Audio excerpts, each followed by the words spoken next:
সুপ্রিয় বন্ধুগণ, আজকে আমরা শিখব negative form of auxiliary verb, অর্থাৎ অক্সিলারি ভার্বের নেগেটিভ ফর্ম কি হবে, সংক্ষেপ ফর্ম কি হবে, সেই সকল বিষয়গুলো নিয়ে আজকের ভিডিওতে আমরা আলোচনা করব। তাই আসুন ভিডিওটি শেষ পর্যন্ত দেখি।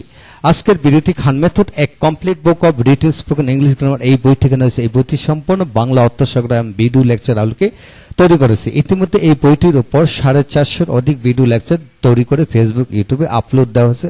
আপনারা দেখুন, প্রতিটি ভিডিও আপনাদের কাজে আসবে এবং ভালো লাগবে। এছাড়া যাদের ভিডিও লেকচার দরকার সেগুলো আপনারা কমেন্টস বক্সে লিখে দেন, আমরা লিঙ্কটি দিয়ে দেবো যাতে সহজে দেখতে সহজ হয় আপনাদের। এছাড়া যারা ভিডিও লেকচার নিতে চান তারা পেন ড্রাইভের মতো ভিডিও লেকচার নিতে পারবেন, আমাদের সাথে যোগাযোগ রাখুন, ইনশাআল্লাহ পেয়ে যাবেন। হ্যাঁ বন্ধুগণ, এখন আসুন negative form of auxiliary verb. আমরা জানি অক্সিলারি ভার্ব হলো 24টি। হ্যাঁ বন্ধুগণ, 24টা হলো এম ইজ আর। এখন লক্ষ্য করেন, আগে অক্সিলারি ভার্বটি রপ্ত করেন। Am is are, was were, do does did, have has had, shall should will would, can could, may might, must, ought to, need dare, used to. Might অর্থ নিড দেয়ার, ইউজ টু। হ্যাঁ, তো বন্ধুগণ এই হলো 24টি auxiliary verb.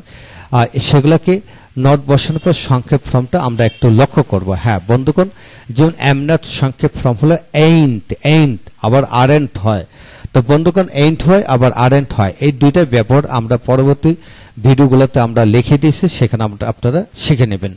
এখন হচ্ছেন is not, isn't, isn't, are not, aren't, aren't, was not, wasn't, wasn't, were not, were not, were not, don't, do not, don't, does not, doesn't, did not, didn't, have not, haven't, has not, hasn't, had not, hadn't, shall not, shan't, should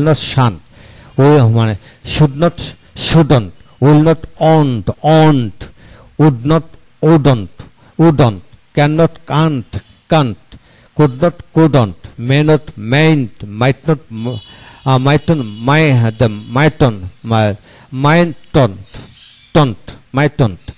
must not, mustn't, ought not, oughtn't, need not, needn't, dare not, daren't।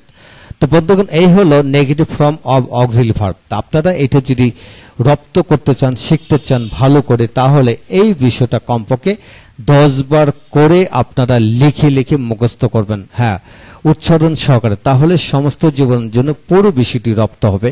বিশ্বাস রাখুন, এইভাবে পড়লেই আয়ত্ত আসবে। আর এছাড়া 10 বার পড়াচ্ছি, একবার দেখে দেখে লেখা অধিকতর উত্তম, এটা মনে রাখবেন।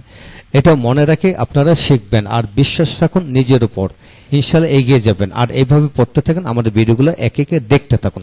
Thank you very much. পরবর্তী ভিডিওগুলো দেখুন, ইনশাআল্লাহ ভালো লাগবে।